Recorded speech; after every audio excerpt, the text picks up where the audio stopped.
Mostly யூடியூப்ல பார்த்தீங்கன்னா, shoulder பெயினா இந்த எக்சர்சைஸ பண்ணுங்க. கழுத்து வலிக்கு இந்த 3 எக்சர்சைஸ பண்ணுங்க. கழுத்து வலி லைஃப் லாங்கா வராது. பேக் பெயின்க்கு இந்த 6 எக்சர்சைஸ மட்டும் பண்ணுங்க. கம்ப்ளீட்டா கியூர் ஆயிரும். இந்த மாரி வீடியோ பார்த்துட்டு இருக்கீங்களா? நான் டாக்டர் மாரியப்பன், பிசியோதெரபிஸ்ட். 22 இயர்ஸா மதுரை எல்லிஸ் நகர்ல பெயின் ரிலீஃப் அண்ட் பாராலிசிஸ் ரிஹாபிலிடேஷன் சர்வீஸ் பண்றோம். நல்லா யோசித்து பாருங்க. உங்களுடைய பிரச்சனைய அந்த தெரபிஸ்ட் பார்க்கவே இல்ல. நீங்க யார யூடியூப்ல பார்க்குறீங்களோ அவங்களுக்கு உங்கள தெரியவே தெரியாது. உங்கள தொட்டு பார்க்கல அவங்க.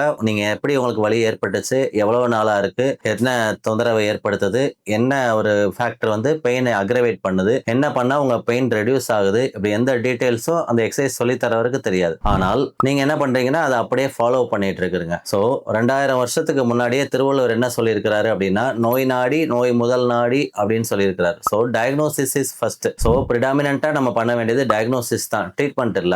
டயக்னோசிஸ் இல்லாம நீங்க எந்த ஒரு ட்ரீட்மெண்ட் பண்ணாலுமே அந்த ட்ரீட்மெண்ட் வந்து ஃபுல்ஃபில் ஆகவே ஆகாது. நீங்க ஒவ்வொரு ட்ரீட்மெண்ட்டா ட்ரை பண்ணிட்டே தான் இருப்பீங்க அகைன் அண்ட் அகைன். ஒரு ப்ராப்ளம் கம்ப்ளீட்டா உங்களுக்கு கியூர் ஆகும்னா ஃபர்ஸ்ட் டயக்னோசிஸ்ல இருந்து ஸ்டார்ட் பண்ணணும். அதே நேரத்துல பாத்தீங்கன்னா மிகினும் குறையினும் நோய் செய்யும் அப்படின்னு திருவள்ளுவர் சொல்றாரு. அது என்னன்னா வாதம், பித்தம், கபம். நம்ம உடம்புல இருக்கிற 3 விஷயங்கள் கூடுனாலோ குறைஞ்சாலோ பிரச்சனை வரும் அப்படின்னு சொல்றாங்க.